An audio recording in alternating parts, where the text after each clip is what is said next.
দেশ কি ভালোবাসবো, সোনার বাংলা গড়ে তুলবো।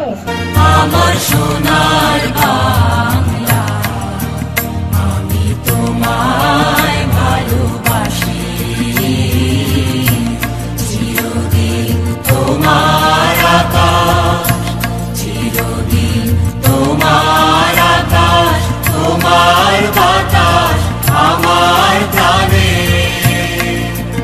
ও মায়া আমার প্রাণে বাজায় বাঁশি সোনার বাংলা, আমি তোমায় ভালোবাসি।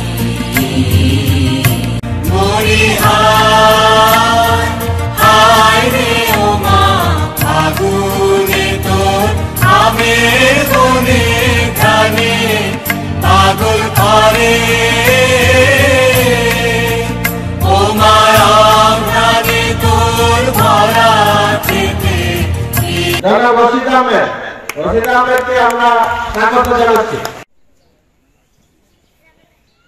আমাদের পরিবারের শ্রদ্ধেয় বড় ভাই জনাব আবুল কালাম আজাদ, ডক্টর মোহাম্মদ সাদিক কবি, যিনি বাংলাদেশ পাবলিক সার্ভিস কমিশনের সাবেক চেয়ারম্যান। আমন্ত্রণের সাড়া দিয়ে সারা এত দূর থেকে এখানে এসে উপস্থিত হয়েছেন। আরো উপস্থিত আছেন সুনামগঞ্জ সাংবাদিক জগতের রত্ন আমাদের পঙ্কজের দাদা, যিনি দৈনিক সুনামগঞ্জের এলাকার বিভিন্ন শিক্ষা প্রতিষ্ঠানের প্রধান শিক্ষকগণ, আমার সামনে উপস্থিত আমার প্রাণপ্রিয় শিক্ষার্থীবৃন্দ। বিশ্বাস, আমাদের সৌভাগ্য যে আমরা সুনামগঞ্জ 4 আসনে এই কৃতি ব্যক্তিত্বকে আমরা পেয়েছি। বাংলাদেশ সরকারের ছেলে মেয়ে যারা আছে সেখানে আমি তাদেরকে মৌমাছি হিসাবে আকৃতি করব। ধন্যবাদ, কৃতজ্ঞতা জানাই। মোর্চা সমাজ কল্যাণ যুব সংঘের সভাপতির সাথে স্মরণ করছে। আমি ডাক্তার নুরুল সরদার সকল ভাইদেরকে জ্ঞাপন করছি। আজকে আমি একটা কথা বলতে চাই যে আজকে করোনামতি ছেলেমেয়েরা যে আমাদের জাহাঙ্গীরনগর ইউনিয়নে আল্লাহর রহমতে 29 জন স্বামী স্ত্রী মিলে ডাক্তারি আছেন বর্তমানে। এমন দিন গেছে আমরা লেখাপড়া গ্রহণ করি, আমাদের শিক্ষা মানে প্রতিষ্ঠান না থাকাটা আমরা একজন লেখাপড়া।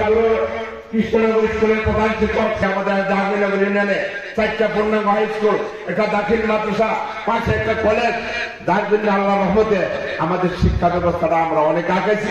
আমি আমার নেতৃবৃন্দ, আমার ছুটিবৃন্দ যারা উপস্থিত এখানে আছেন, আমি সবার কাছে ডাক্তার নুরুল ফ্যামিলির জন্য দোয়া চাই।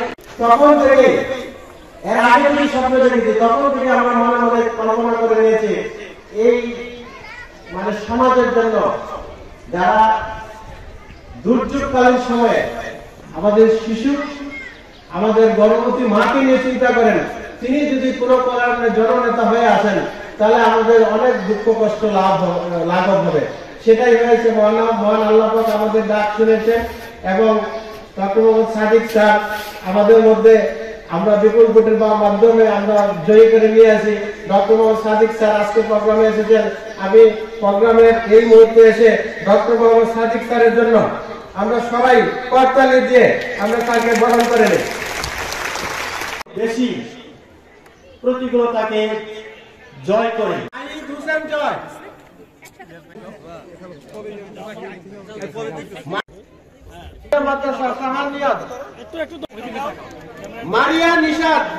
আমাদের মতো আরো অনেক ছাত্রছাত্রীদের জন্য এরকম একটি মেধা অনুষ্ঠান।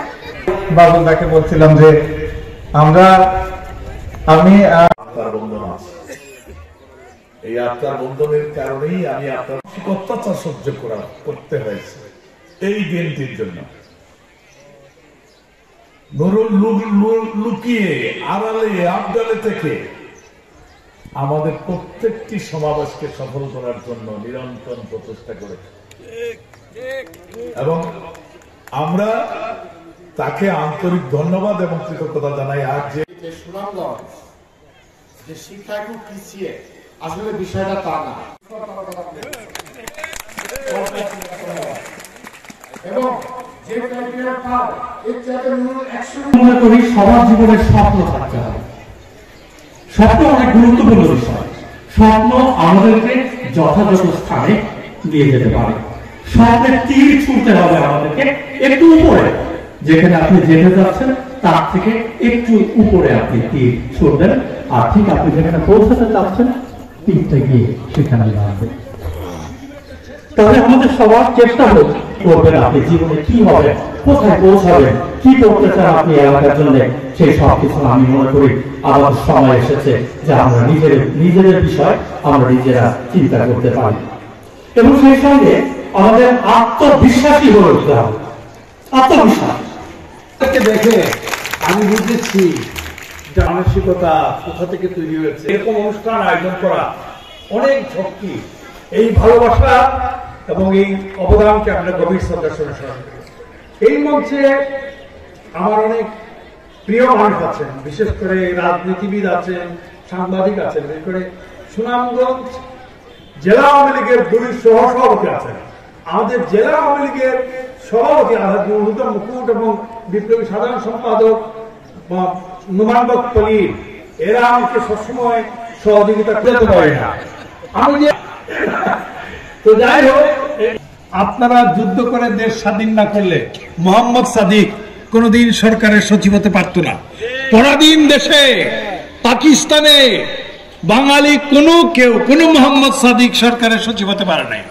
সুতরাং আপনাদেরকে আমি আবার স্যালুট জানাই। এখানে আমার সহকর্মীরা আছেন, আমার সহকর্মীদের আবার 3টা শ্রেণী আছে। আমার সহকর্মী জানার জন্য প্রতিনিধি দীর্ঘ বক্তৃতা শুনতে শুনতে শুনতে শুনতে ক্লান্ত, খুব ক্লান্ত, বাকি হয়ে যায় এই প্রাণ কুহের মাঠের প্রাণ করে আমাদের চল্লিশ পাখির মতো উড়ে উড়ে আমি কথা জানি তোমাদের মতো আমারও হৃদয় আকুলি মুকুলি করে এইসব রেখে যদি পাখি হয়ে যায় এই প্রাণ কুহেলি মাঠের প্রাণ করে হে দেবদূত, আমরা যদি পাখি হয়ে তোমাদেরকে দেখেছি আমি একটি স্টেক খেয়েছি, এই জন্য তোমরা আমাকে ক্ষমা করে দিও। মাঝে মাঝে গভীর শ্রদ্ধার সঙ্গে স্মরণ করছি সর্বকালের সর্বোচ্চ বাঙালি জাতির পিতা বঙ্গবন্ধু শেখ মুজিবুর রহমানকে। গভীর শ্রদ্ধায় স্মরণ করছি 30 লক্ষ শহীদ এবং 3 লক্ষ মা-বোনকে, যাদের জীবন ও সংগ্রামের বিনিময়ে বাংলাদেশ স্বাধীন হয়েছে।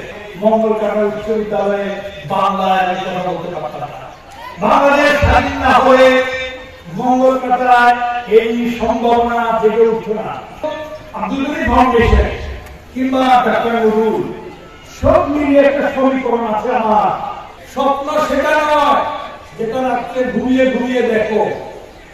তুমি রাত্রে ঘুমিয়ে যে স্বপ্ন দেখো সেটা স্বপ্ন নয়, স্বপ্ন হচ্ছে সেটা যেটা তোমাকে রাত্রে ঘুমাতে দেয় না। এরকম স্বপ্ন ফাদার দিলীপ সরকারকে ঘুমাতে দেয় না, এরকম স্বপ্ন ডাক্তার মনিলাল ডাক্তার জহুরকে ঘুমাতে দেয় না। এবারে থাকছে জেগে উঠছে। এবং বহুকাল আগে আমাদের যে কবি বলেছিলেন সারা বাংলাদেশ পৃথিবী অবাক তাকিয়ে রয়, জোরে জোরে রয়ে থাকা তবু মাথা নড়া নয়। এবং তারই ধারাবাহিকতা জাতির পিতা রহমান বলেছিলেন আর দাঁড়িয়ে রাখতে পারবে না, বাংলাদেশকে কেউ দাঁড়িয়ে রাখতে পারবে না।